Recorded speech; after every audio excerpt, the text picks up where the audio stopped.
Did you see that the Department of Homeland, CC, is saying that they arrested 900 people in Chicago in their apartment kidnapping? They're counting U.S. citizens. And what we must acknowledge is that, in fact, the state, at the bare minimum, under Amendment 14, Section 1, the Equal Protection Clause, should be forbidden from allowing the enforcement of such engrossing policies. But they're scared of consequences, right? They're scared of, what if we trigger martial law?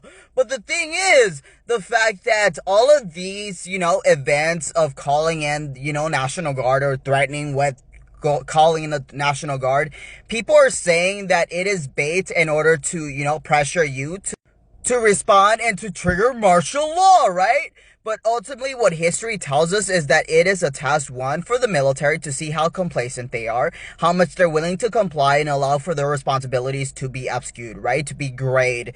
And if they're given an order by an authority that was put in there by a constitution, then they're probably going to do it, because technically, is it illegal unless, it's actually positioned within it, right? And for that, you need the courts. But if you have courts who are, in alignment with the consolidation of power, they're gonna go for that, right? But all of this is a test to see how much we allow, and the fact that we allow things because we're scared that resistance means martial law, when in fact what we're seeing is martial law, just not officially, is the offensive part, right? Because all of these blue state governors are saying, this is bad. We're not going to do anything about it, but this is bad. Who's going to stop it? Not me, but this is bad, right? And this is offensive. And there is no willingness on the state level.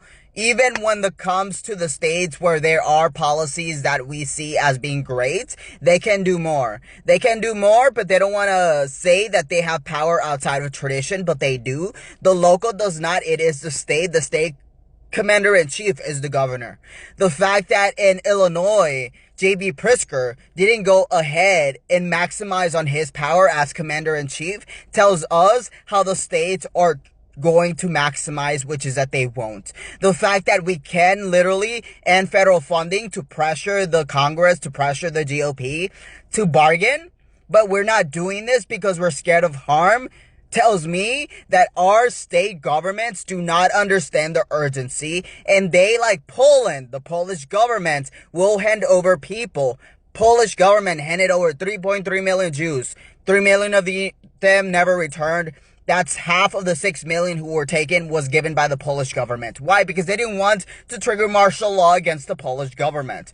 So I tell you, right? Either you're going to fight for, at the bare minimum, your state rights, or you're going to be fucked. We're going to be fucked, right? The DHS is a ENEMIAS to the United States of America. It is a TERRORIST organization.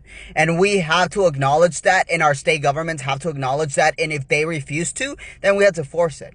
Maybe on October 18, the goal is to pressure our state governments to actually rectify and answer at the maximum level. Because we're not going to do anything demanding from the federal government. We have to demand it from the states when it comes to blue states. Because otherwise, we have no power. Our power is in the federal. Our power is the state, is the fourth largest economy. It is our money.